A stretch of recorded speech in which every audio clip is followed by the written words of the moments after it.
Een oude bekende op bezitte in Snits, Jan Eversen, joertedij trainer van WHC. De Wezep-Hartemebroek combinatie is koprenner in de haardklasse C en neemt het dan op in Snits. ONS volgt het WHC op 3 punten en ken hier dus een inhaalslagmeidje. En de ploeg van Jan Flap en Sander van der Heijden had vliende weken toch een tikje op bron.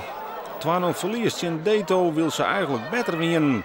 Maar dat werd beschouwen als een incident. Hier de eerste mogelijkheid voor Jurjen Bos. Maar op nota is de spits van ONS nog net heel gelukkig met zijn acties.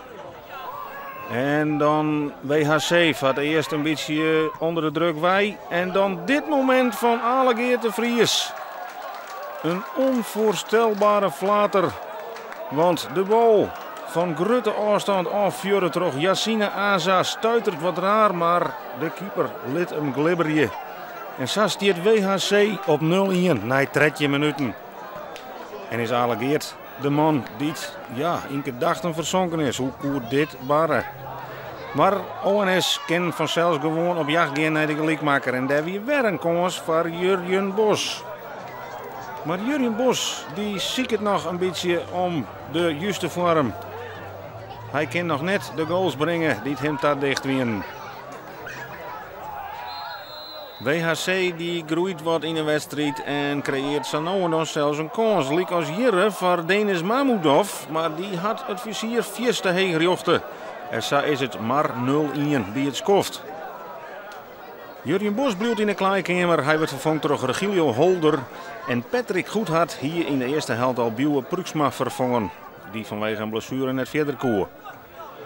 En dan is het offensief uiteraard van ONS. En met een aardige combinatie. Met González die stuurt dan Rozenburg voort. En dan twaatje in Ian helemaal vrij Patrick Goedhart. Maar die weet de bal oer de goal te krijgen. Onvoorstelbaar.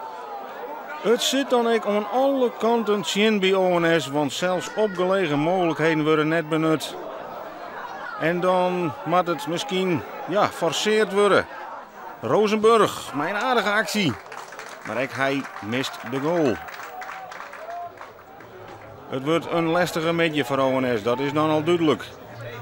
En het is WHC wat gewoon zo nou en dan uitvallen kan en gevaarlijk worden kan. Wat hier gevaarlijk, want de tweede mogelijkheid is echt de tweede goal. Denis Mamudov rekt eerst nog de voet van de verdediger en via Alegeert de Vries verdwijnt de bal in het net. 0-2. En dan is er een goed oren spelen. En dit gebeurt 10 minuten later. Een bal van richting verloren. Eugene Webb is de schutter. En de voet weer van Arnold Herder. En dan is het 0-3. Voordat ONS eindelijk wat veromdwaan kan. Chris de Wacht. Hij maakt de 1-3. Het is zijn 4e competitietreffer en hij is clubtopscorer. Dat zei wel wat. Een verdediger, een middenvelder die clubtopscorer is.